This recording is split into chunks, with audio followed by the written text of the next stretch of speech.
Welcome to my new blog. તો હું આજે તમને મગની દાળના વડા યુનિક રેસીપી આપવાની છું. તો એની માટે મેં મગની દાળને 2 થી 3 કલાક માટે પલાળેલી રાખેલી છે.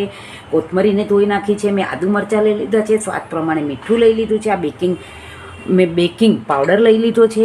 આ મેં 2 ટેબલ સ્પૂન ચણાનો લોટ લઈ લીધો છે અને 2 ટેબલ સ્પૂન ચોખાનો લોટ લઈ લીધો છે. એટલે હવે હું આને થોડીક 2 ટેબલ સ્પૂન જેટલી આમાં મગની દાળ રાખી અને બાકી મિક્સરમાં બધું જ મગની દાળ પહેલાં વાટી લઈશ, પછી એમાં આદુ મરચાં બધું જ નાખી દઈશ. આ મેં મગની દાળ લઈ લીધી છે, એમાં મેં સ્વાદ પ્રમાણે મીઠું નાખી દીધું છે અને આદુ મરચાં નાખી દીધા છે અને આટલી મગની દાળ મેં રેવા દીધી છે.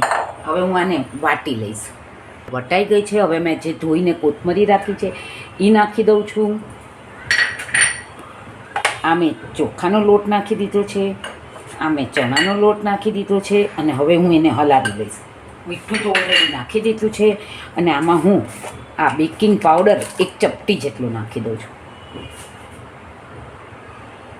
આમાં હું 2 ટેબલ સ્પૂન જેટલું આ ગરમ તેલ નાખી દઉં છું.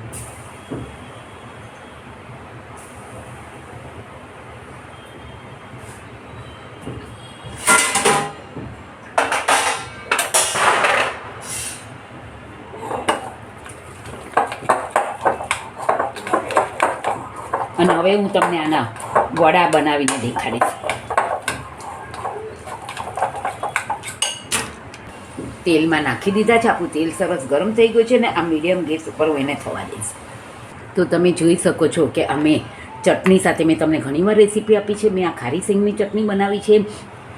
તમને જોઈએ તો હું નેક્સ્ટ ટાઈમ જરૂરથી રેસીપી આપીશ. અને આપણા મૂગ દાળ અને આ ચણાનો લોટ અને ચોખાના લોટના મિક્સ ભજીયા મેં તમને આજે રેસીપી આપી છે. તમે આને જરૂરથી ટ્રાય કરજો અને મારી નવી નવી રેસીપી જોવા માટે મારી ચેનલને લાઇક કરજો, શેર કરજો, સબસ્ક્રાઈબ કરજો. See you tomorrow from Vaishnav food blog by Deepti Chittala Sanghvi.